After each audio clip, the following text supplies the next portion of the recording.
this is not a test. This is rock and roll. Time to rock it from the Delta to the DMZ. Is that me or does that sound like an Elvis Presley movie? Viva Danang. Oh, viva Danang. Danang me. Why don't they get a rope and hang me? Hey, is it a little too early for being that loud? Hey, too late. It's 0600. What's the O stand for? Oh, my God, it's early. Speaking of early, how about that Cro-Magnon, Marty Drywitz? Thank you, Marty, for silky smooth sound. Make me sound like Peggy Lee. What is a demilitarized zone? Sounds like something out of The Wizard of Oz. Oh, no, don't go in there. Oh-hee-ho, Ho Chi Minh. Oh, I'll get you, my pretty. Oh, my God, it's the Wicked Witch of the North. It's Hanoi Hannah. Now, little G.I., you and your little to-do, too. Hey, hi, can you help me? What's your name? My name's Roosevelt Lee Roosevelt. Roosevelt, what town are you stationed in? I'm stationed in Poontang. Well, thank you, Roosevelt. What's the weather like out there? It's hot. Damn hot. Real hot. Hot and this is my shorts. I can cook things in it. Little crotch pot cooking. Well, can you tell me what it feels like? Fool, what is hot? I told you again. Were you born on the sun? It's damn hot. What do you think it's going to be like tonight? It's going to be hot and wet. That's nice if you're with a lady, but it ain't no good if you're in the jungle.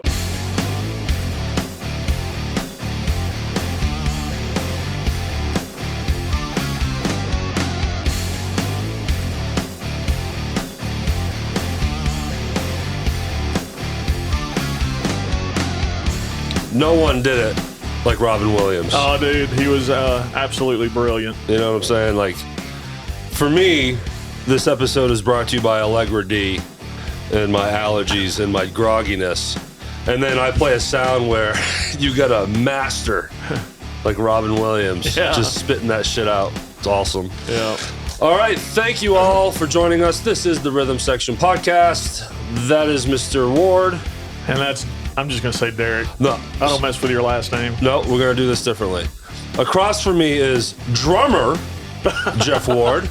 And that is bass player extraordinary. I am extraordinary.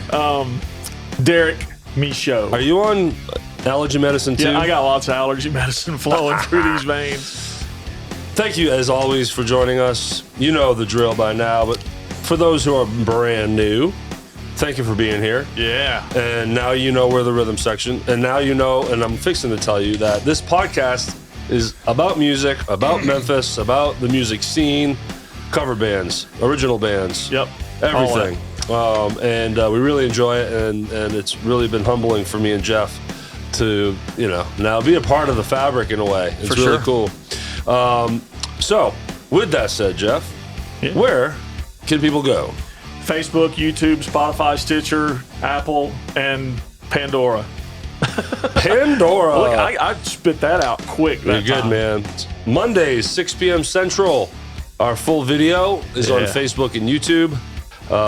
And then Monday mornings for the audio presentation. Click our link tree down in the description. That will just take you to everywhere. So that way, you don't have to listen to everything we're saying. We're not expecting you to take notes. Just go to the link tree. And then, of course, Patreon, $1 a month, tip jar. Right. Check it out if you want to help support that way. And then, of course, we can't not mention our merch, right? Boba Cream. Boba Cream. 131 West Commerce Street in Hernando. You will find our shirts, our hats, our coffee mugs, and tumblers. And soon, fanny packs. Is that correct? That is correct. Thank you, Mark Holt. So please, go check out our merch. And while you're there, go buy a drink. It's delicious. Say hi to Ryan and Darlene Duran. They're good people. Patronize them, please. And, as always, parental discretion is advised. Yes, it is. What's up, Jeff? How are you, man? I'm struggling. I'm not going to lie. Are you? It's such a beautiful day outside. I felt like we needed to set up in the parking lot to do this. It is pretty out, but allergies is my enemy right now. Yeah. And I'm on the good stuff. I'm on the Allegra D. Yeah. And man, I am sleepy. I understand.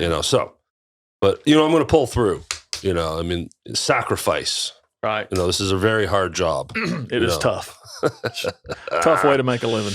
So I'm going to be a little more maybe of this than usual. So my apologies ahead of time here. I'll reel you in. So today's guest, Danny Vaughn from Tyketto. And this was a good get for Jeff. Jeff was really excited about this. So I'm going to throw this to you right now. Let's learn more about Danny quickly, and then we're going to get more detail later. Yeah, quick tease now. This is a guy that I started following in 1990-ish. Their first album, Don't Come Easy, came out in 91.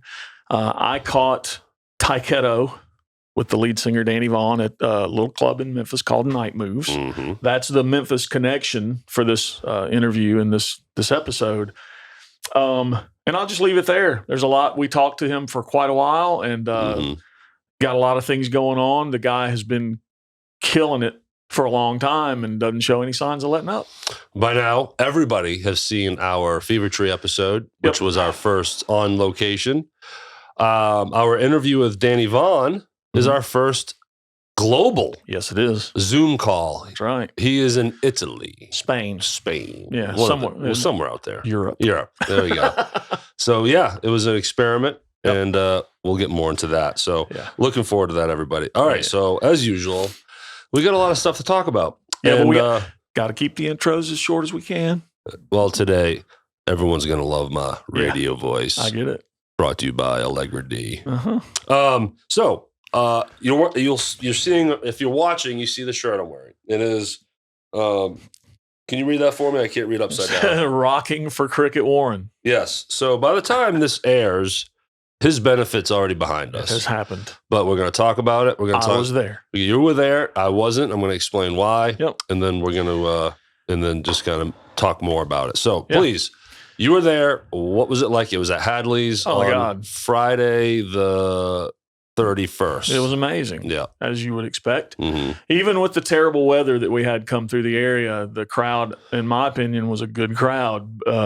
I'm sure it would have been better and bigger without tornadoes all around us. Yep, that's where I come in. Yeah, the weather was no joke, and Steve Owens and Katrina Owens even had to leave the benefit because they got a call that they had damage. And so we love you guys, thinking of you, and I've already reached out to them and told them if they needed something to let me know. Mm-hmm. Steve said they're good right now, but look, Steve, you've been there for the Memphis music community time after time, and if you need anything from anybody, call us. We'll help you. Yeah. But it was step up if you feel like you want to help him. I'm sure he needs it. Killer show, man. I didn't stay until Roxy Blue. Oh. It's just a thing. Hey, we always got to be honest. I've gotten old and I left early, and I apologize to Todd and all those guys. I did get to hear them during sound check when I got there early. They absolutely crushed sound check. Are you sure you could hear them though? It was just a tad loud. It was a hell of a loud show, but that's it was the wonderful feedback I've been getting from several different people. But Fast Mothers, great show. Every Mother's Nightmare. Rick Rule, dude, you absolutely killed it. This guy was born to be on the stage and be a front man. He is not playing when he gets up there. He is completely into it, and I can tell that everything around him just disappears. Yeah. And he is, at that moment, he is just there to entertain the audience. And now we know him. Oh, you had already met him, I think. But I finally met him because he has been in the studio. And his interviews coming down the road. Yep. You know, we have to, we have a lot to spit out. Like, we recorded this interview with Danny Vaughn a long time ago. It's been a while. We've got 2 months ago. We got a lot of you guys in the bank that we've recorded that we haven't released yet. And it's just several. The nature, because I wanted to get ahead of the game. Yeah. And we did. And so now. So, my story with the benefit is, of course, I was planning on going, but I live in Hernando, which is, one of the early chosen pathways for the tornado. And it happened. And in order for me to go out, my teenager hangs back. She's old enough now. It's all good. And then she had a friend over this weekend. Right. Planned. This friend's grandmother was putting it on me to, take care of her for the weekend because they were out of town. Yeah. So I had that responsibility. And I know my daughter hates storms. Yeah. Never mind the siren. Right. So I'm like, I can't do it. I gotta hang back. And I'm glad I did because she was affected by it. We were lucky in the city portion of Hernando. It moved north. Yeah. So at first they kept saying Hernando to Coldwater. Right. And then Eudora is really where it got hit in the Hernando area. Hence, Steve Owens Sure. and Katrina. They got hit, which was a bummer. You know, so again, yes, thoughts and prayers to you, Steve and Katrina, for that. Hopefully, we can get on the other side of that. So the shirt, obviously, we're past the benefit. Yep. But I didn't get to wear the shirt at all, so I figured I'd wear it today. But also as a message to everyone that yes, the benefit went great. Mm-hmm. Tons of money was raised for them. We don't have a number, but man, the people that were giving things to auction had value. Yeah. With that said, Cricket Warren still has a road ahead of him. Yep. So thoughts and prayers still. Right. Like, let's not just forget, because now we had a benefit for him. So, and I ran into him after they played. Guy wouldn't shut up. Oh, really? Just talked nonstop. Good. No, I'm kidding. Cricket's a quiet guy. Oh, really? Hence the name Cricket. Yeah, I want to get him in here for an interview. There you go. All the times we've mentioned this guy, and I never thought to play that. this hack sound that I've had the whole time. But just kidding, Cricket. You're an awesome player, man. We love you, and I'm so glad the turnout was great. Yeah, I'm sorry I couldn't make it, but I will see you play again, sir. Sure. All right, moving on. Yes, we saw Journey and Toto last night. A couple of underground bands that nobody's heard of. Yeah, they played April 1st, FedEx Forum. Yeah. And you bought these tickets a while back, and it was also it was awesome, and I'm glad you thought of me. This was sort of like a payback for Metallica. Yep. I took you to Metallica in Nashville in 2016, and then it took you 7 years to which it was great. And so let's talk about that. It was a great show. What an amazing show, man. I don't even know what to say. So it's great to see Dean Castronovo back with Journey. Yeah. That dude is my favorite drummer that's ever played with them, even though I know Steve Smith is phenomenal and he's a great in his own right. Hell, he wrote the songs that Dean is playing. But there's some purists out there that are just cringing. They would attack me. Yeah, I understand. But Dean is just such a heavy rock drummer. I think he fits in so good there. I agree. He sounds great. I will argue, though, you can't deny the author. You can't. But Steve Smith would never sing Mother, Father the way Dean did. Well, yeah. I mean, I get that. Yeah. But the iconic drum parts. No, absolutely. Steve wrote them. Right, exactly. And you can't deny that perfection. Right. So, and we know Josh Haynes is a huge Luke fan. Yeah. And I know Josh was at the show. And I haven't seen any photos that he's posted, but I know he was grateful to get to see his guitar idol. It was fun while sitting there before, or especially in between the bands, because full disclosure, when we finally sat down, Toto had already started, and they opened up with Holding the Line, which kind of bugged me. All right. I think my son said that may have been the second song. I think we missed one or two songs. They went early, though, with it. They sure did. Anyways, shame on us for being late. Yeah. But, it was neat being on Facebook and just seeing pictures pop up of these people now that we know personally, but then other people that we know because of this. Right. Speaking of that, Steve Taylor, thanks for popping up and saying hello. Yeah. Funny joke, and I'll make myself look like a douche. I was kidding with you and my mom, Mama Darlene Witt, and your son, and I was like, "This is great." I was like, "Ma, man, Jeff, no one's recognized me yet." Yeah. You're a legend in your own mind. I would say 2 minutes later, Rhythm Section Podcast. Yeah, and there comes Steve making your head swell up 3 times the size. Now, full disclosure, he saw the shirt. I was wearing it. I was sporting the brand. Because if you hadn't had that shirt on, he would have probably thought you were John Patterson. Or a tall Jimmy Falk. Yeah. But so that was great. I mean, we're tongue in cheek as far as getting noticed, and but so we had met. Yeah, it was great. He saw the shirt, but you rolled up and said hello, and we love that. Yes, we do. So don't be shy. So good seeing you and catching up with you, Steve.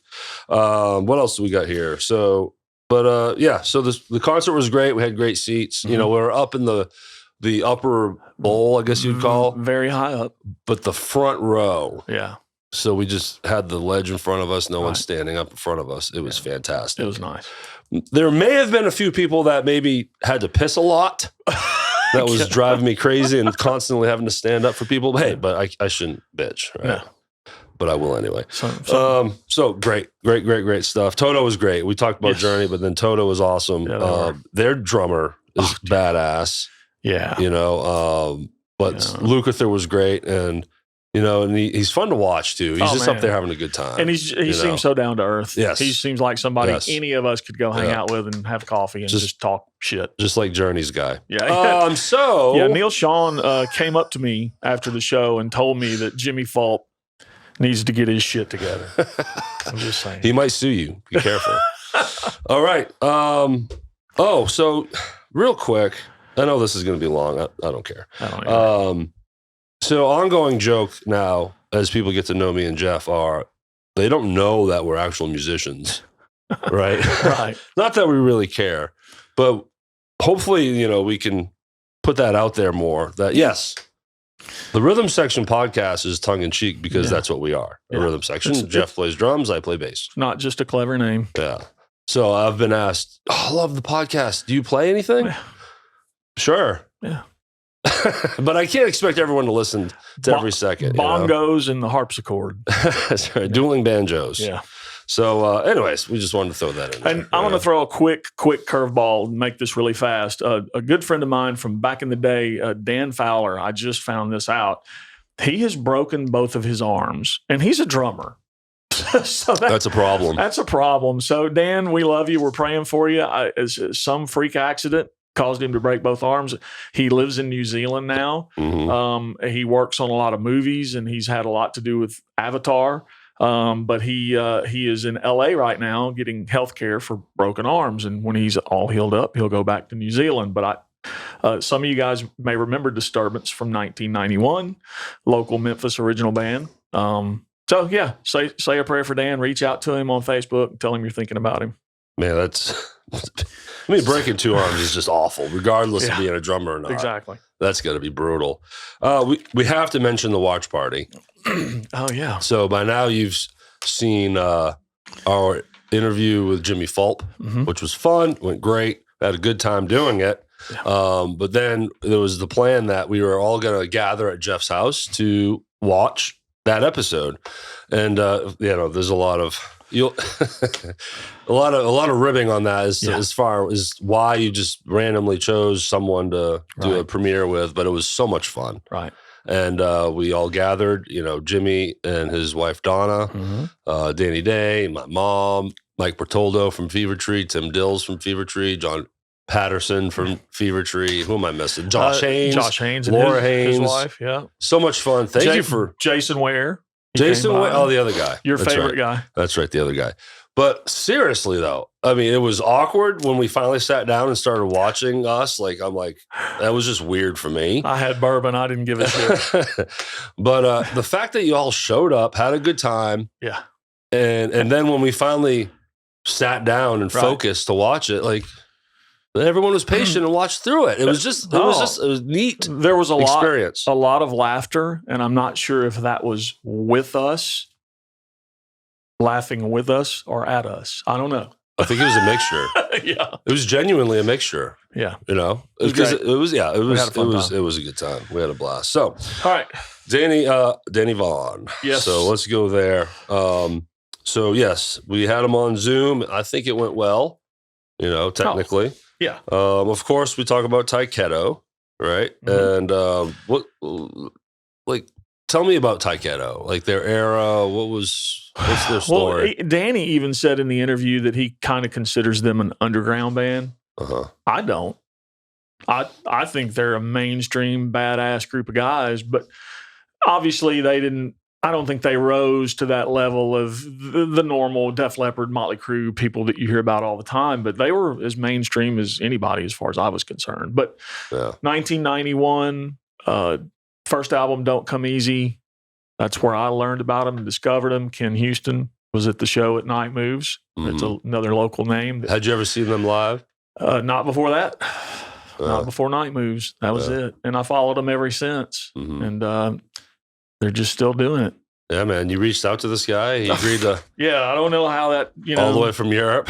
Completely did not expect to get a response. And he was so kind to respond and say he would do it. It was awesome. And they'll be on the Monsters of Rock cruise with local boys Tora. Woo!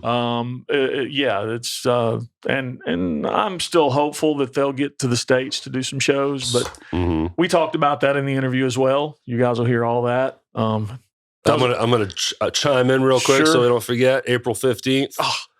Tora, Fever Tree. Yeah. Minglewood Hall. Yes. Check it out. This is publishing on the 10th. So this is the last time we can mention it. That makes sense. So if you're watching this, you got 5 days to get tickets and get your ass to Minglewood Hall. Do it. And get your world rocked. No. Yes. I love the allergy voice. Yeah. It's so cool. So of course we get into why the hell he lives in Europe. Yep. So there's a story behind that. They got a tour coming up in May. Yes, they do. Don't have many details. You can go to their website, which I didn't put in front of me. It's absolutely in the description. So go click the Tyketto website, and there's tour dates in there coming up in May. Yeah. Check that out. And we actually talk about Tour. And he kind of has a funny story about Ardent Studio. I can't remember what the story is, but I have it in my notes. So it's been a minute since we did this interview. So yeah. Well, that's awesome, man. Anything else you wanted to say about? I will say, Danny, I'm sure you're watching this and listening, but thank you so much for coming and helping out a little fledgling podcast. Yeah, thanks for making the drive. Yeah, we appreciate it. All the way from Spain. Yeah, but it was great talking to you, Danny, and we hope that we can forge a long-lasting friendship through this. Absolutely. And hopefully we get to see Tyketto here in the States, please. Yeah, call us if you're in Memphis. Yeah, for please. Sure. Yeah. So, all right, Facebook, YouTube, 6 p.m. Central for the video on every Monday. Mornings for Apple and Spotify and all the other audio platforms. We got Linktree, we got Patreon, but then again, don't forget our merch. Really, we love to sell some merch, but really, we want to help Ryan and Darlene Duran at Boba Cream, 131 West Commerce Street, Hernando, msbobacream.com. Check out our shirts, hats, coffee mugs, and tumblers, everybody. Yeah. So, enough is enough, man. Let's go to our interview, Jeff. And who are we talking to again? Danny Vaughn. Yes. Thanks, Memphis, and everyone else that's watching the podcast. Have a great one. Bye. Love you.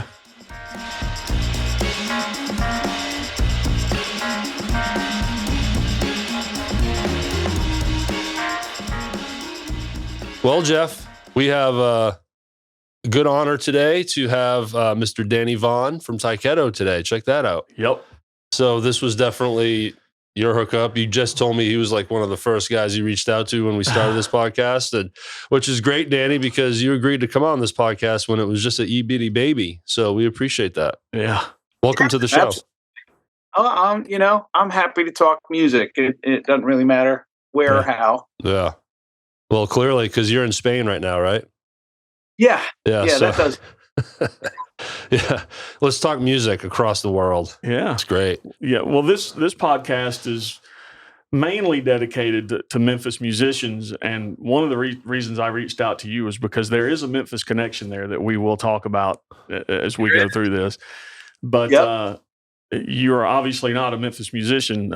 You have taken the Rhythm Section podcast global, and we love that. Yeah. So. Well, I appreciate that. Yeah, because a Memphis musician is that's a pretty strong, strong title. Because there are some awesome players come out of that area. So yeah, I can't claim to be one of those, but have been there, have recorded there. So, so you say you've recorded here? Was that at Ardent? Maybe it was. Okay, awesome. We've had a lot of guests that have had that experience. Yeah, it's legendary. Still here, still operating. So let me know when you want those stories. I got a few. Oh yeah, well, you do a solo career as well, but most people are going to know you, I think, from being the lead singer and main songwriter for Tyketto. Yeah, and that project, if you want to talk about that to start and its origins and how it came about. Origins. Hey, older I get, the further back it is. First of all, you kind of got to backtrack to when I was in a British band, Wasted. which was fronted by Pete Way and Paul Chapman of UFO. Yep. And after I came off of that, I kind of, I'd literally gone from being in a band that was playing an entire set of Iron Maiden songs in clubs to opening up for Iron Maiden. Wow. So it was a whirlwind, and I kind of made my bones, and I had a good rep, and I got home and just waited for the phone to ring, to join the next big band after Wasted fell apart. And phone didn't ring much. And when it did, the things that came my way didn't really work out. So eventually, I kind of realized I had to kick something into my own, and that just that worked because I had done I'd done a demo. I was home after, I'm sorry, this is going to be a bit of a name dropping session. That's fine. I was home after one of the Wasted tours, and I got a call from one of my oldest friends and next door neighbor, James Lomenzo, who at the moment is currently the bass player with Megadeth. All right. But at that time and he was in a young band called White Lion that was coming up, but hadn't released their big album yet. And he said, "Listen," he says, "this drummer friend of mine in Staten Island, he's doing an audition demo for Whitesnake because they were looking for a drummer." And he said, "We've had I'm trying to remember. They had one of the guitar players, I think, was from Overkill." These are some big names. This is name dropping. This is the kind of name dropping I like to hear. Yeah. This was Brooklyn local, I mean, we're all veterans of a club called L'Amour that at one time was, Iron Maiden would play there after they played Madison Square Garden, Accept would play there, Kiss would play there. Okay. And this was a club in the middle of a really rough area of Brooklyn, which I happened to live in that area. So I was a regular. James Lomenzo lived 2 blocks away. So we didn't even know each other, but we'd be the only long-haired kids in the neighborhood looking at each other like, who's that fucking guy, And eventually we became really good friends. And so he'd played with Bobby Rondinelli's band and done a few different things. And then the White Line thing started to happen. And that, of course, was fostered through the people at L'Amour. They ended up being both White Lions and Tyketto's managers. Okay. And Memphis connection, Eric Gales. Okay. They managed him. Mm-hmm. Yep. So anyway, whirlwind, back to the story. So this drummer he knows is doing a drum demo for Whitesnake and guitar players from Overkill. And the singer they had wasn't really working out. They were doing a Cheap Trick cover, and Michael was just overplaying the drums all through it. And he said, "But you could probably knock it out, And so I came down, and it was on top of the world. And, so mind you, at that time, I'm actually the biggest guy in the room as far as rock star wise, if you want to call it that. Right. White Line hadn't taken off yet. I'm just coming off of a world tour. The drummer I've never met before. And I listen to the track, and I go in and I blast out the song because I know it. And come back in the control room. I'm feeling pretty happy about myself. And the drummer says, "Man, that was a great take, man. That's so good. That's great. I think you could do it better, though." Say, "What? Who are you? What?" And we've been friends ever since. I loved him for that and his enthusiasm. And that, of course, is Michael Clayton Orbini, who was the first guy I called when I decided it was time to start a new band on my own. That's a long way around to answer your question. No, that's a great answer because that's a great story. And being a drummer myself, Michael is somebody I've followed ever since I learned about Tyketto, and I love his playing. And he's a really big part of the reason why I became such a fan of the band. So, and you can always appreciate that straightforwardness. I'm assuming he wasn't trying to be rude; he was just being straight up with you, and I'm sure that you can appreciate it if your ego is equipped to. Yes, right. Sure. But I think there's not everyone is for sure. Right. Yeah, but if you understand where that's coming from, and to me that can also add some respect. So it's not surprising that you guys became friends from that moment forward. Right. Well, and also the add-on to that is from that point on, any recording I ever did for Tyketto, Michael was in the booth. Yeah. And the producer or the engineer would be like, yeah, okay. That I really like that. Thought it was a good take, Michael. It's like, I'd wait. He knew more of what I was capable of than I did for many, many years. Awesome. And then, of course, the other members of Tyketto were Brooke St. James. Yeah, Jimmy Kennedy. Yep. So how did they come to be in the band? Jimmy had been playing in a cover band with Michael. Okay, here we go. Name dropping again. Absolutely. Bring it on, man. All right, so you guys might not have been aware of this, but in the early 80s, the New York, New Jersey, Long Island club scene was unbelievable. I mean, there were bands coming into clubs with lighting rigs that would match, arena bands. It was crazy. It's not the same band you would know, but there was a band called White Tiger that I remember, and they all looked like Punky Meadows from Angel. Every one of them, the hair was down to their knees. They never wore shirts, and they just had a billion lights. And man, these guys put on a show. Rat Race Choir. There were just so many.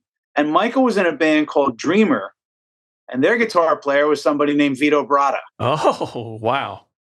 Yeah, exactly. And these in the 80s, kids, if you were in a cover band, you had to be good because if you're a guitar player, you had to cover Michael Schenker and Neil Schon and Judas Priest and Iron Maiden. I mean, you had to cover Gary Moore. You had to cover the best guitar players on the planet. Right. And it was generally true. I mean, American musicians took their cover work very seriously.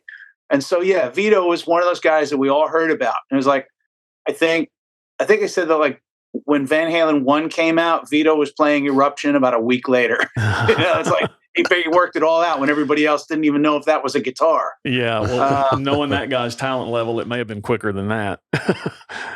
So. Yeah, he was fast. So Mike was playing with him. I was playing in a band called Allied Forces, and we were all kind of making our bones doing that. And Michael also played in another band called Playmate, which is really kind of a pop cheesecake, hair metal kind of group. And Jimmy was the bass player in that. So that's where he knew Jimmy from. And with Brooke, it was a matter of we were actually casting, out across the states, talking to different people, who do you know, who's out there, who's great, who's going to be the next. And eventually somebody said, you want to check out this guy up in Wisconsin. And, we got a demo from Brooke and it was great. And so we brought him in. With Jimmy, it was kind of, we checked out a bunch of different bass players. And then finally Mike was like, look, I've been playing with Jimmy for like a year already, let's just get him in, sure. And not waste so much time looking further afield. So, he was kind of right under our noses the whole time. In fact, I think he was coming down and helping us write our songs and rehearse without being in the band. He just, loved playing with Michael, and we all got along. So do you guys still have the original lineup together now? Oh, no. No. We've gone in and out of that a couple of times as like reunions and such, but both Jimmy and Brooke, opted to just want to be closer to home. Yeah. The truth of the matter is that Tyketto is an underground band. It's wonderful that we're known as much as we are, and people will mention our names amongst all our contemporaries, like, the Wingers and the Skid Rows and the Danger Dangers and the Mr. Bigs. But we didn't sell anywhere near the amount of records those guys did. We just had an incredibly solid reputation. The band never put on a bad show, and people knew that and remembered it. Sort of like the players, right? Yeah. We were just top level live band. It was like got bang for your buck when you went to one of our shows, and people always remember that. It's why we still have an audience in the UK and Europe.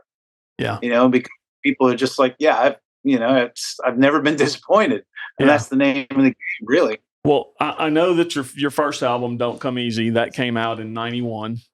And it had to have been 91-ish, 92, right in that area, that I was introduced to you guys at a little club in Memphis called Night Moves. Oh yeah, we got stories about that too. That is where I saw you guys play. A friend of mine invited me to that show, and I was a fan ever since. So yeah, if you got a story you'd like to share about Night Moves in Memphis, our core audience would love that. Yeah, right? I tell you what, that is still in my diary. That one. First of all, it was just a great show in general.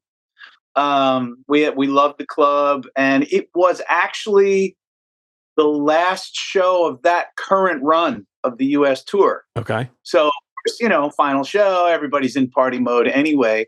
And there was just an unbelievable wealth of Southern girls at that show.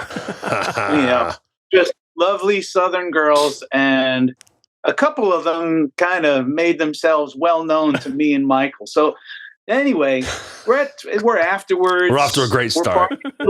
We're partying a little bit, but we gotta leave about 1 a.m. because the bus is heading back to New York to take us home. And Michael and I are having a particularly good time. Honest to God, I mean, my memory is not faulty on this. These girls were like Playboy material. This is like you don't run away from this if you don't have to, basically. Right. And we were having a good time. So it's like 1 o'clock. Our tour manager starts rounding us up, and I'm looking at Mike. He's looking at me and like, we ain't going. What? And he said, we ain't getting on the bus. We're staying here. What are you gonna do? I don't know. I got a credit card. I'll find a red and whatever I got to do. And so our tour manager goes running off. We are so screwed. He's definitely calling our managers right now. We're in so much trouble. And I'll never forget, he comes running back at us like, stop. I'm like, come on, man, Bob, what are you going to do? And he just shoves a handful of rubbers into both of our hands. Like, be safe. And goes running off. Nice. So we spent the evening at an unnamed hotel not far from Night Moves, really just having an amazing time. Jeff, with two lovely young ladies. To put in my mind, to get perspective, what part of Memphis was this place in? Night Moves was at Mendenhall and Winchester.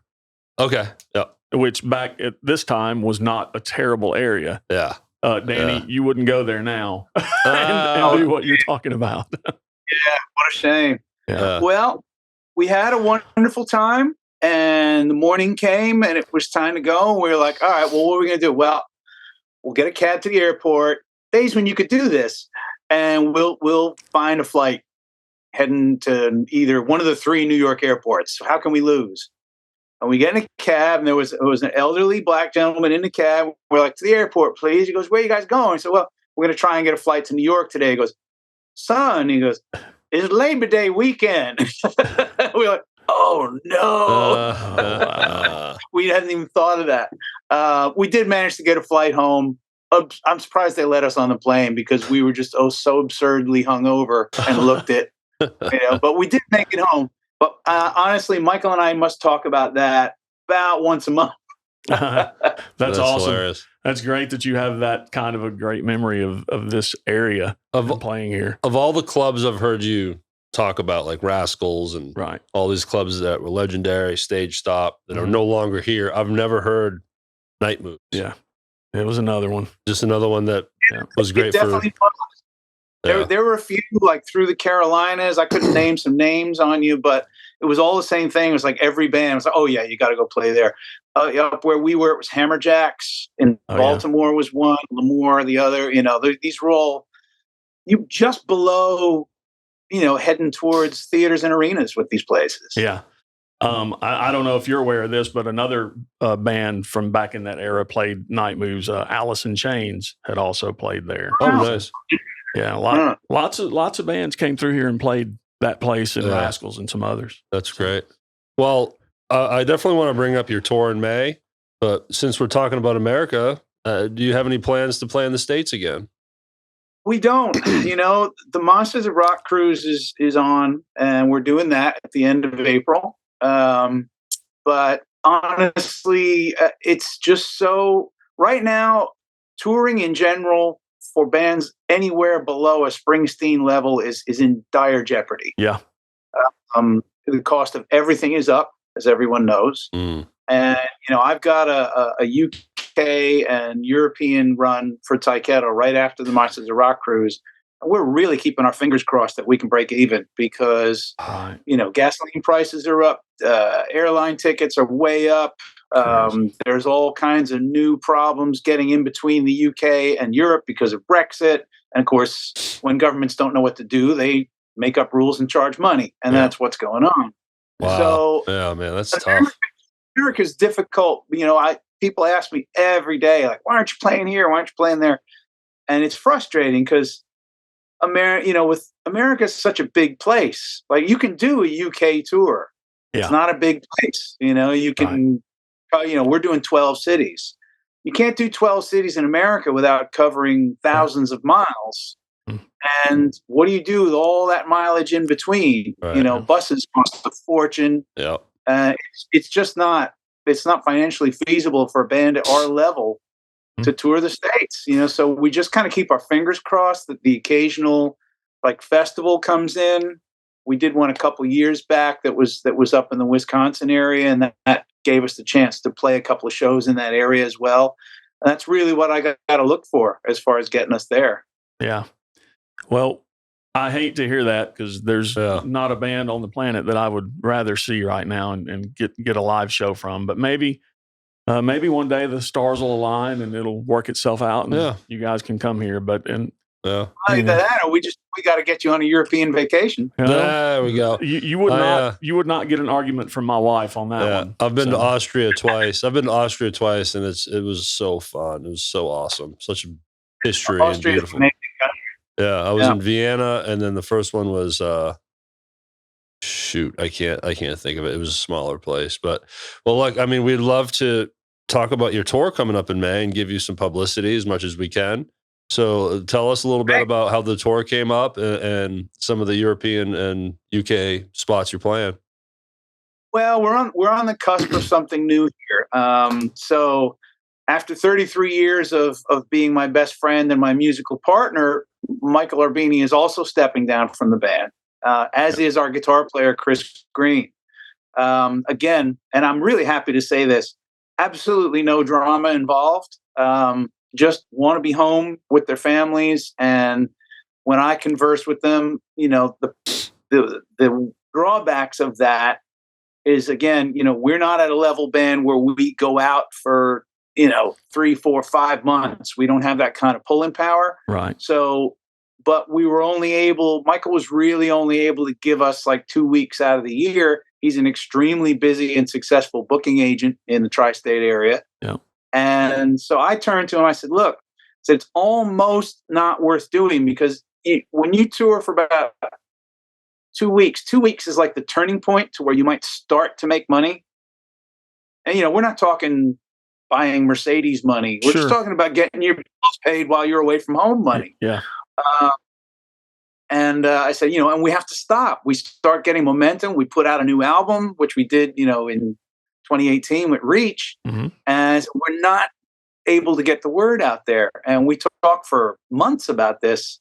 And he's just like, why don't you go on? And he said, I didn't even think of that. I've never considered Tyketto without Michael. And honestly, it's a test. I don't know if it's going to work. Right. But we have a kind of a familial thing here because he's been replaced by Johnny D from Doro Pesch's band and my original drummer in Wasted. So, that circle comes around. And our new guitar player is a guy named Harry Scott Elliott, who plays with Shez Kane. And we have been friends for a couple years now. And I think Chris really kind of gave him his blessing and said, I think this is the guy to step in my shoes.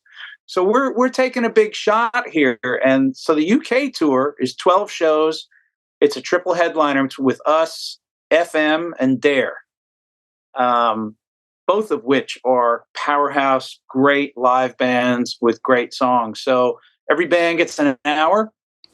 Each night, you're never going to know who's headlining, who's opening, who's in the middle. It's going to be swapped around depending on the venues. Cool. And when a band like these just get an hour set, they're going to be on all cylinders for the entire 6 minutes. You know. And coming from the musician's perspective, obviously all three of us, you know, it's tough being on a stage for 2.5 hours, 3 hours. You know, knowing you just get an hour to punch everybody in the face is nice. Yeah, it's cool. Yeah, you don't really have to hold back much. Although you never know now. I'm 61, so I'm waiting to find out where the limitations are when I get back out there after 3 years. Yeah, I wanted to give a big shout out to Chris Green, because without him, this interview probably wouldn't have happened. I reached out to him first because of our band. We had talked to him about doing some booking for us, and I knew that he was stepping down from Tyketto, and I sent him an email saying, "Hey, would you even consider doing an interview on a new podcast?" And he said, "Well, man, I don't have a lot to talk about, but what if I put you in touch with Danny Vaughn?" And I think my mouth at that point probably hit the floor. I couldn't believe he was even offering to do this for me. And I think my response was, hell yes, please. Yeah. And that's where this went. Then you and I emailed one another back and forth, and it happened. And again, I can't believe that you agreed to do this with a new podcast. And it's just awesome that you did. And we really appreciate it. Yeah. So. Our audience will too. Thank you. Yeah, I'm happy. I'm happy to do it for sure. I've been getting into more of the podcast interviews anyway, and I think it's because of exactly what's happening here. Is it's, you know, other musicians talking music, and there's a little more depth than, you know, how did the band get its name and what's your favorite color? Which you know, after a while, yeah. And what I'm experiencing as a producer, because for a long time, any podcast I was hosting was all virtual, all over Zoom. Well, now I got a studio, so we can do things locally. So we got Memphis, right? What a place to have a podcast about music. And that's what really helped this thing grow, you know? So, and I can speak for Jeff. We have an awesome core audience that's just keeps getting bigger and bigger. And like I mentioned earlier, I'm sure it's exciting for them to hear your stories here, you know? So, you know, and for context, Mr. Jeff here has been the Pitbull booker for this podcast. And I mean, literally, I think we were 2 episodes in, and I get a text. He's like, I got Danny Vaughn. So, so that's awesome. So I'm gonna just change the topic a little bit here. So as I was doing a little research, Danny, I came across your Instagram bio, and I want to read it because it's hilarious. Flashing back in my mind here, like, okay, what have I done to myself now? Singer of some small renown, tilter at windmills, lover of life and music, and peanut butter. Yeah, okay, that still holds. So, when you say some small renown, what does that mean? Well, you know, people, you know, it's like, I'll meet people sometimes. Wait a minute, you're famous? I'm like, ish. You know, and my way of describing it is probably like, in every major city where there's music, people know my name, but probably only about 5 people per city, maybe 10, depending. How do you think Memphis will be, Jeff? Well, just from the Night Move show, I think there's probably a lot of people around my age that know exactly who he is and who Tyketto is. I know that I sent you a picture. I emailed you a photo of Ken Houston that he took with you, and I think it was Brooke maybe at Night Moves that night. And you emailed me back and said, "Yeah, I've seen that picture before." So I think Ken had sent it to you before. Yeah, I think yeah. And we've got that photograph. As a matter of fact, that will be on this episode when it airs. We're going to have a few different pictures that we'll stick up to show who you are and who the band was and the Memphis connection. So should we talk about solo career? Absolutely. Yeah, let's give some shine on that, Danny. So tell us a little bit about your solo career and how it got started. Well, it's kind of hit or miss. Trying to think. I guess the first solo stuff I did, I did a couple of projects for Frontiers Records that was called From the Inside, and I think that was the first thing I did stepping out on my own, and it intrigued me because at that time they basically proposed, we have a bunch of songs that we think you would sound great singing on. We'll put the players together, et cetera, et cetera. And I really liked most of the material. I got to contribute some songs as well. But there was a couple of songs. There was an Amanda Marshall song, and I thought that would be a challenge. You know, it's called Beautiful Goodbye, and it's just such a singer's song. There was a song that had been like one of the winners in Eurovision that year.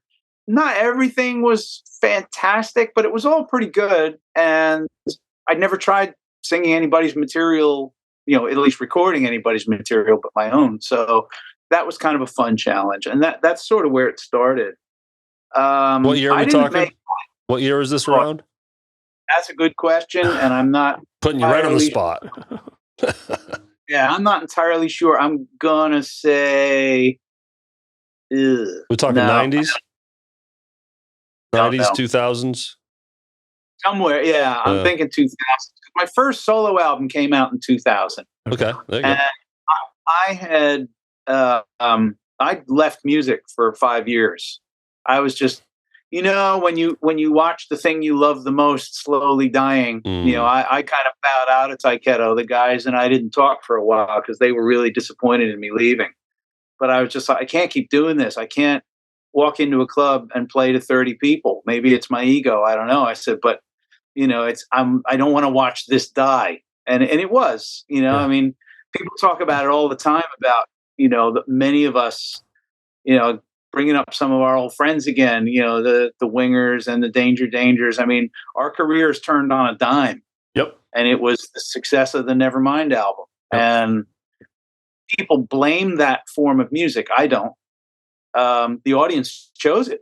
Yeah. And in many ways, quite rightfully, they just had, it's unfortunately, what the record industry never seems to understand is you can have too much of a good thing. Mm-hmm. And so when something's working, and let's say, okay, they got Guns N' Roses. That happened in 87, I want to say, I think, when they signed them, something like that.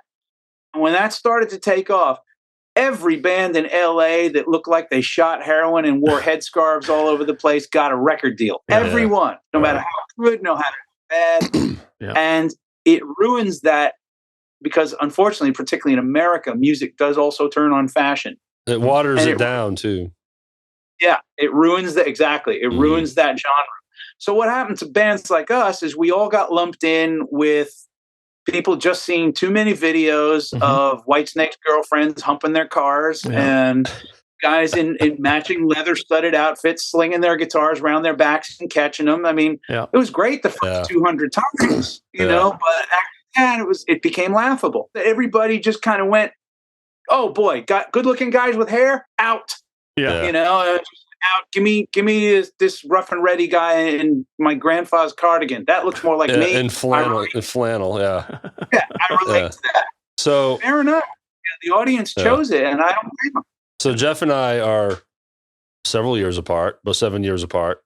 So I can't speak on the behalf of an entire generation, but I was 13, 14 years old when Nevermind hit. So I was at that right age. So I was up to that point. Def Leppard Hysteria was my go-to. That's the album I listened to the most. And I was into Motley Crue and I was into that 80s stuff. But by the time Nevermind hit, that was at my most formidable, you know, like, I was the one that got impacted, where Jeff, you were 21. Right. Big difference. So, and from my perspective, the 80s music towards the end there just was so watered down. I can speak for other 13-year-olds. We were turned off by it a little bit, you know? Right. So when that new thing came, that's why it just popped and exploded. And just that next generation reached that certain age, a new thing that sounded great came out, and there was nothing you could do about it. Yeah. Yeah, it's funny. I remember we recorded the first Tyketto album. The bed tracks were all recorded at A&M Studios in Hollywood. an unbelievable studio, massive place. If you ever saw the We Are the World video, Michael Jackson and all those singers and everything like that, that's the room recorded in. That's the A room. Okay. It's massive. And as happens during some downtime, the engineers were talking about other projects they just had in there. And let me play you this thing. This is something we just did. It's going to be big. And I hated it from the second it came on. And it was the Stone Temple Pilots album. And I think I hated it because I could hear the footsteps. First of all, I was just turned off by the vocal style at the time. I was like, that's not singing here. Well, that's going back here, the Eddie Vedder, that was all those guys. But you couldn't deny the guitar riffs, you couldn't deny the music. And there was part of me that, same thing with Nirvana. I was like, at the time, I was like, I fucking hate this. This is garbage. Of course it isn't. It's great. Yeah. But it was also my death knell, and I heard it. Yeah, I mean, absolutely. I get that for sure. STP is one of my top bands. I love STP. Yeah. Scott Weiland, great. And what was great about Scott Weiland is he changed his voice over the records. It was very sort of David Bowie-esque, where he always tried to reinvent his voice. It was really good, I know that Tyketto has also put out some live recordings, DVDs, Blu-rays, which is awesome because you're able to keep my generation of music alive in that way. Tyketto.com, may I throw in? Yeah, absolutely. All of your links are going to be in the description, Danny. All of it. Everything. Yep. But those videos are available still? Yeah. I'm trying to think of which one. The kind of documentary that we did about ourselves, Documentally Yours, that we still have that. Okay. And when we did the series of kind of not exactly unplugged shows, but the songs got all torn apart, rethought. A lot of the classic stuff we did with some horn players as well. We added on horn players and string section and backing vocalists, and kind of just for fun had a couple of nights where we recorded. It was like dinner, and then we'd play, and then we'd do a couple of takes to see how it would, to get the right take and all that. That's called We Got Tomorrow, We've Got Tonight. And I'm actually really, really proud of that one. Not all the diehard Tyketto fans like it because they don't want to hear the songs reimagined. Sure. But gotcha. It was fun to do. It was exciting. It was also the hardest work I've ever done because I was kind of musical director on the project. So if anybody watches it, I'll apologize now. I don't think I smile once. And it's just because my mind is just thinking about 100 different things going on all around me at the time, trying to make it all work. Yeah, I can relate with that. Right. For sure. So while we're talking about songs that kind of went outside the spectrum of what your audience is used to, I'd like to talk about your country career, Danny. When I was flipping through the YouTube channel, I just randomly clicked a song that was on the homepage, and I landed on a song called "The Shadow of King John," and that is straight up country, train beat, picking. I was like, "This is a country band," and Jeff's like, "No." Like, that is not what they normally do, but it sounded great. Like, it was like really good country. So tell us about that. It's really more of like a traditional Irish pub song, which is what it's meant to be. And I did say it had that Irish tone to it, but still the train beat and the picking and everything, man, it sounded really good. Okay, so that comes from my most recent solo album, which is called Myths, Legends, and Lies. That project, so there's 13 songs on that album, and they were written all at various times in my life, some of which there's a song on there called The Missouri Kid. That's the first song I ever wrote on my own. So it's 40 years old. And then there's the song I wrote about my mother's dying, which happened right before I went in the studio. I wrote it about 2 weeks before we went in the studio. So it spans all of that. And I just refer to that album as it's an album of orphans. It's all songs that I've written in the course of my life that I knew weren't Tyketto songs, they weren't even solo songs as far as, they're not rock songs. They're all different kinds of things. And I just would have them in the back, keep them in my book and just think, what am I going to do with these? I don't know if anybody's ever going to want to hear them, but suddenly there was enough of them to put them all under one roof and just let the fans decide. The important thing is if it's good music, not if it's rock music or what it is, And so the Shadow King John was written about my time living in Limerick, Ireland. I lived there for 4 years after I first left the States. That's where I called home for a while. And it's just, I love Ireland to death. I love the people there. I love everything about Ireland except the weather. Yeah. And, and it was just all a collection of songs like that. They're very different. They're very personal. And they kind of jump from style to style with no real roadmap. You mentioning Ireland, and of course, we mentioned at the beginning that you're living in Spain.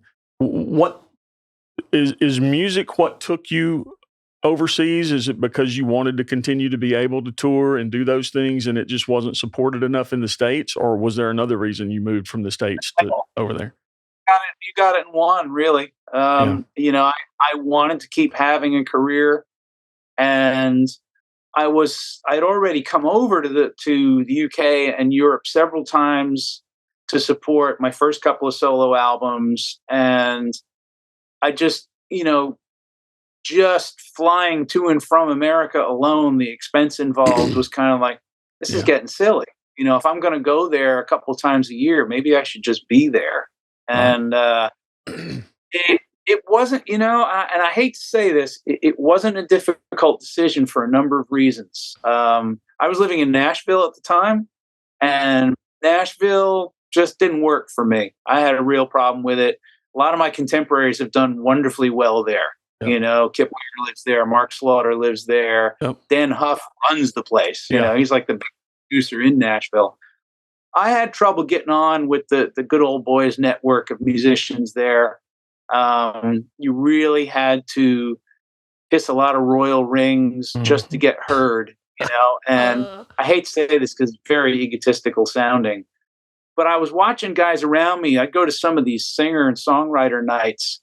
I'm watching guys and I'm thinking, this guy can just barely sing, seriously? Yeah, and I'm having trouble getting work here. What's going on? Turn on country radio. I could go. I don't want to hurt people's feelings here, but you can be. It's the best. It's the best of both.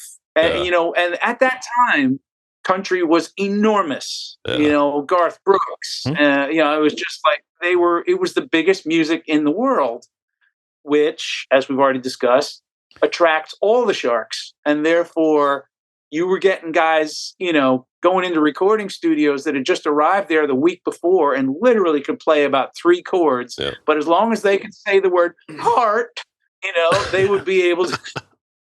They'd be able to get a deal, and you just be like, "Oh, this is gonna backfire like it always does eventually." But for now, we're gonna get saturated, but with a bunch of junk country, which is what you got. You got all this pop country that had nothing to do with anything Waylon Jennings or Chris Christopherson or Johnny Cash had any part in.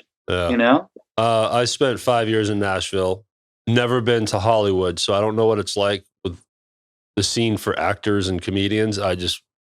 Doesn't take a rocket science to know that it's saturated and it's just, watered down, and it's just, you never know what's going on. Nashville has that vibe. Like, you can move to Nashville and instantly start working. I mean, it's good to get work if you want to get cover music, break into that scene. But everyone's a songwriter. Everyone. And like you said, if they know the core cowboy chords and can sing. The Nashville joke is, how do you meet a songwriter in Nashville? Waiter. Well, you say that. What's hilarious is my first month in Nashville, I was a server at Applebee's, and at the time, my Yankee accent. I'm from Maine originally, and my Yankee accent was thick. So I always got the "Where are you from? Where are you from?" And then immediately followed up with that question is, why are you here? And it was always, I'm a bass player and I moved here for music, and I roll, and then they go back to their appetizer. Yeah.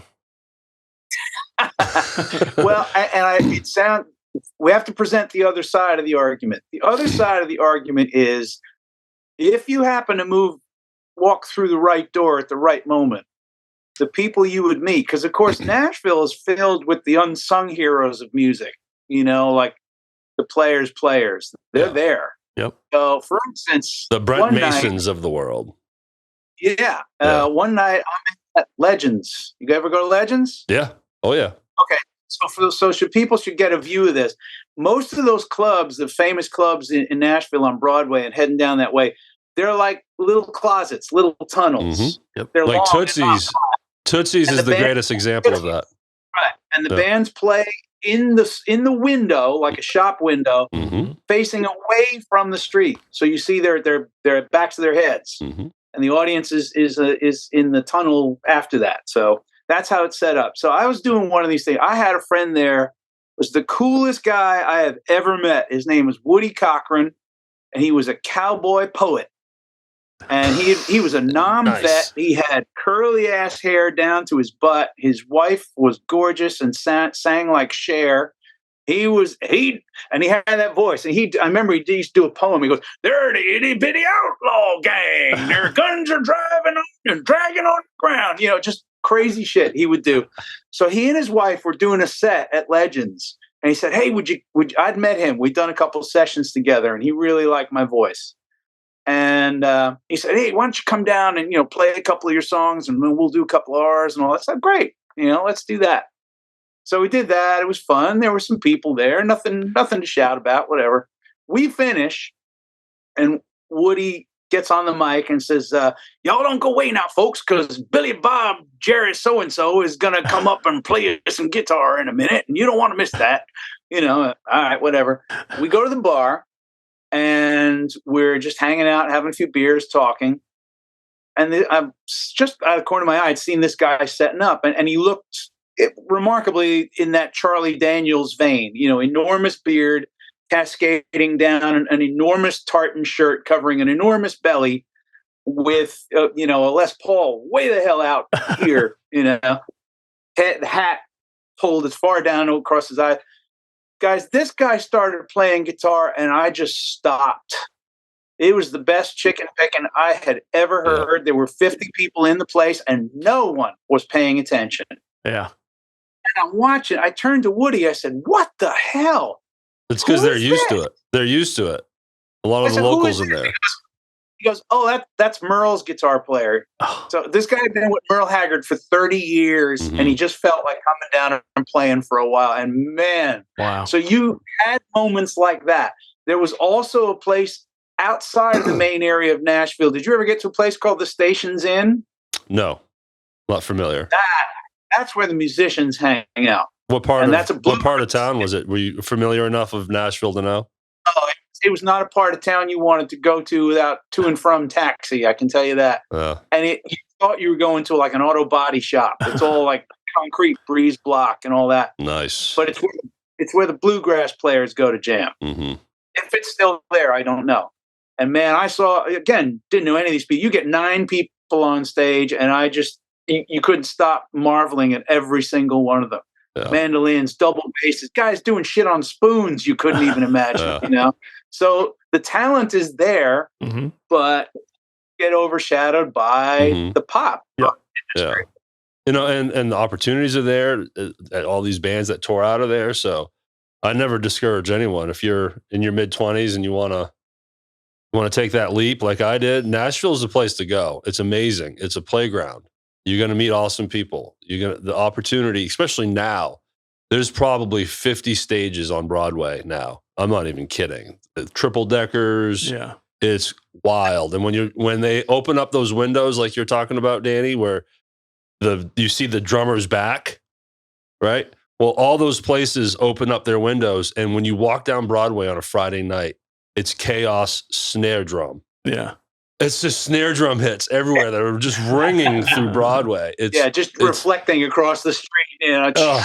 So, and when I moved there in 2005, just before it really bursted, and It was comfortable. You can see great players. You can go on a Friday night at a Legends, at a Tootsie's, and enjoy yourself and be able to get a drink at the bar. Not the case anymore. It's like nightclub vibe, and forget about it. You're 10 deep from the bar if you want to drink. So, but it's interesting. That particular side of it never interested me. It was always, like the what's the famous writers' night at the Bluebird? You know, you never know who might be in there. I think I saw Phoebe Snow one night, and it was just stunning. And you never know who you're going to see before they blow up. I mean, Garth Brooks is a great example. That's where he went. And I was in a club one night because I was actually working A&M for Lava Records for a while. So I was down there looking at bands. Well, that was one of the reasons I went there. And so I was checking out a band that I heard about, and I really liked them. And they suddenly said, we're really lucky to have a friend of ours come up, and he's going to jam with us a little bit tonight. Come on up, Vince. And Vince Gill gets up. Oh, wow. And up to that point, I had no idea what kind of a guitar player Vince Gill is. I know. He's a picker, man. And it was like, holy shit. It just boom. Of course, now everybody knows because he's in the Eagles, but, he's just more known as a country singer guy. Right. You have those encounters. I did a session with a guy. He had me come in and do some backing vocals, and he was being developed by, I believe it's John Briggs. I'm not sure about the first name. Briggs is definitely the surname. Now, that name in Nashville circles is a heavyweight. John Briggs was one of the original members of the Jordanaires. Okay. So that was Elvis's backing vocal group, and John was responsible for the keyboard and vocal arrangements, and actually is responsible for the development of the Nashville numbers system, if you've ever heard of that. Oh, yeah. I mean, I live on it. Even they when developed it for the Jordanaires because the Jordanaires were so busy. They were doing 4 and 5 sessions a day, and they didn't have time to learn the songs. And it'd be like, all right, it's just a 1, 4, 5 in B, and off they go. So I got to do this session with him at his studio, which was right on, I can't remember that, Music Row, where all the big old antebellum houses are and all that sort of thing. So we get up into his studio. It's a beautiful place, and it's a proper old house. Yeah, Music Row is awesome. Music Row is amazing. Yeah, that's gorgeous.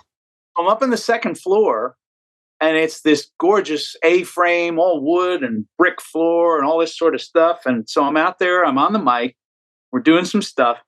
And I'm standing on a carpet, but I notice that beneath my feet, right where the carpet ends, there's a cutout on the floor. And I realize I'm standing on a trap door.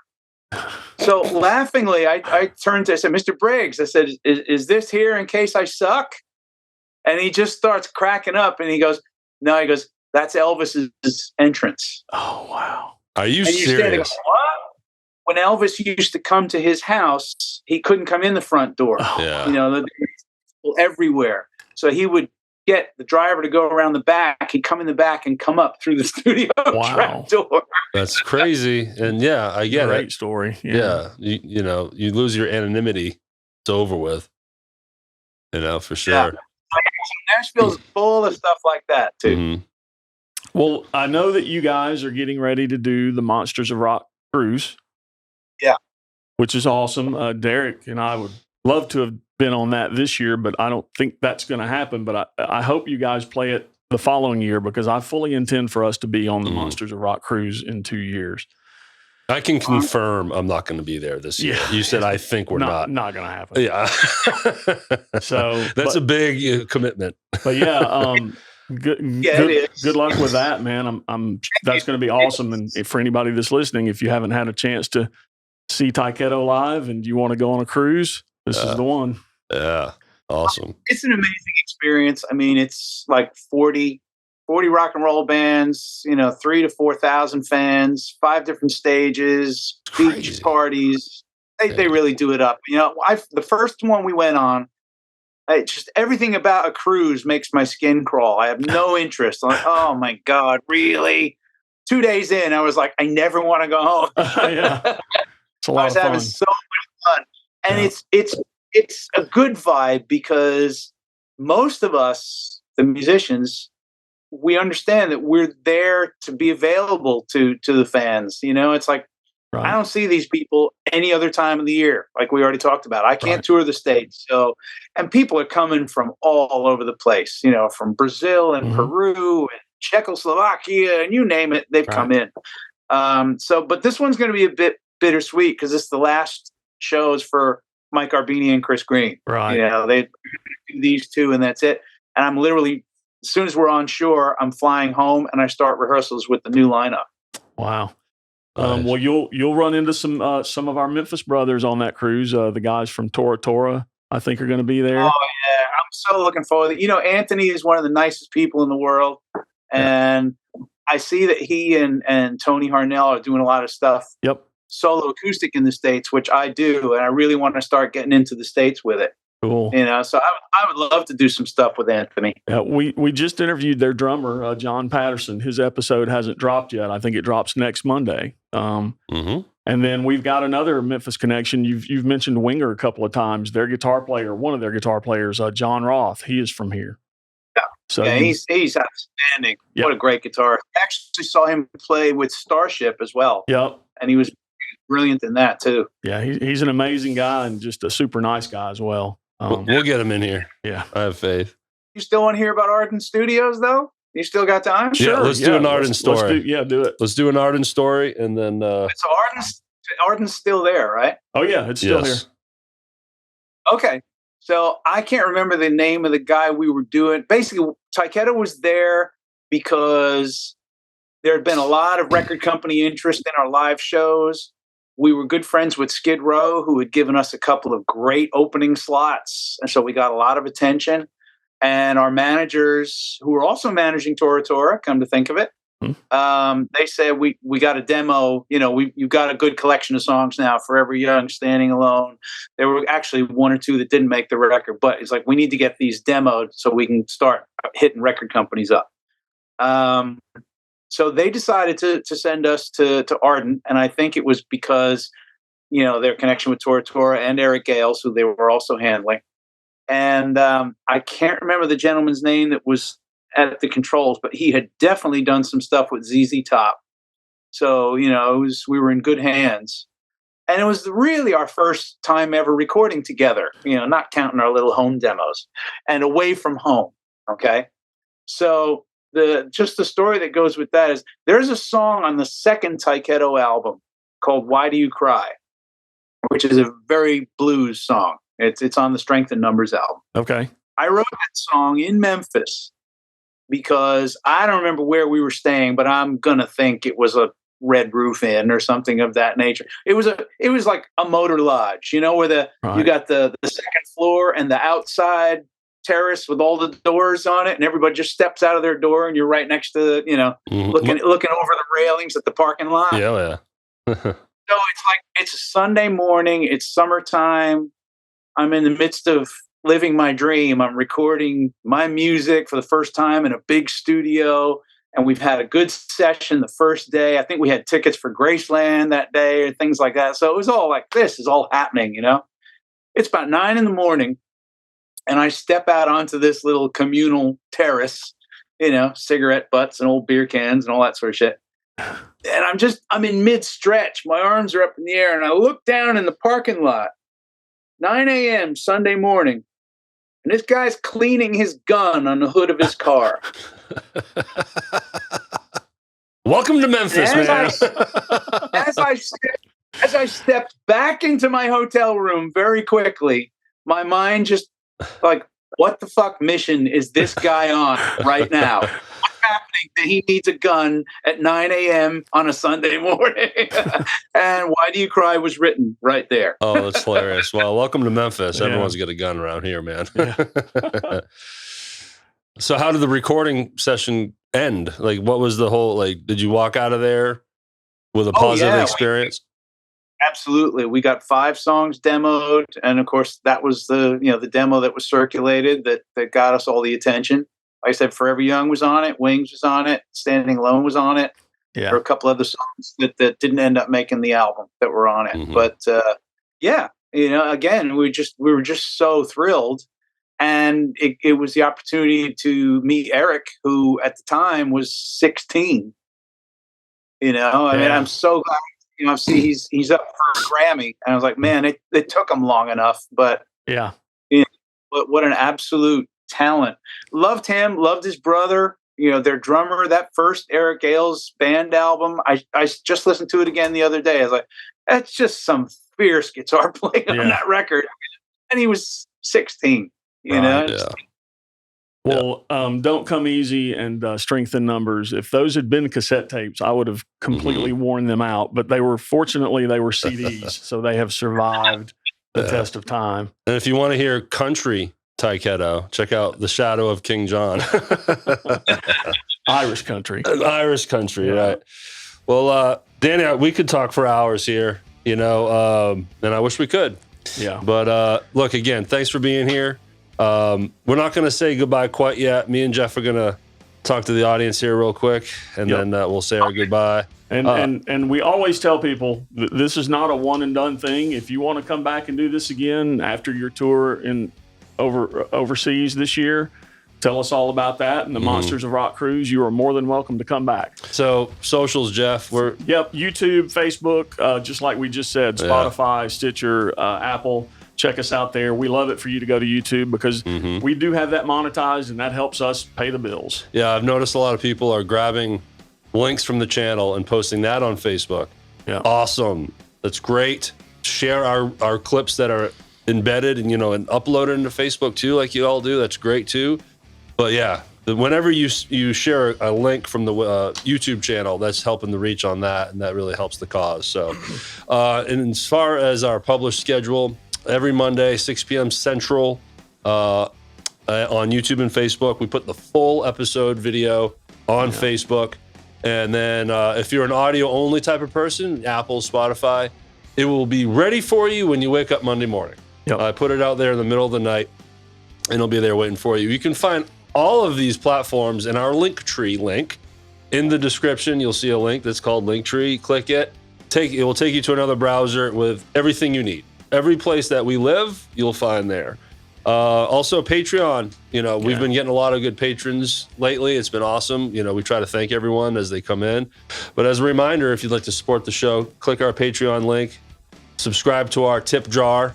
$1 a month, $12 a year, if you can afford that, or that would be awesome. And then, and of course, SRP Studios. If anyone out there is interested in starting a podcast, sign up for that free consultation on my website, shelbyrowproductions.com, and we'll get it done for you. So awesome. Thanks again, Danny. We appreciate it. Thank you for having me, man. I enjoyed it. Absolutely. And we did too. And Jeff, man, I hope you have a good day. And I didn't hate you today. This is good. That's awesome. Thanks. Nah, just kidding. That's Derek. Nah, we love each other. That's Jeff. We'll see you. All right. Have a good night, everybody. Thanks, guys.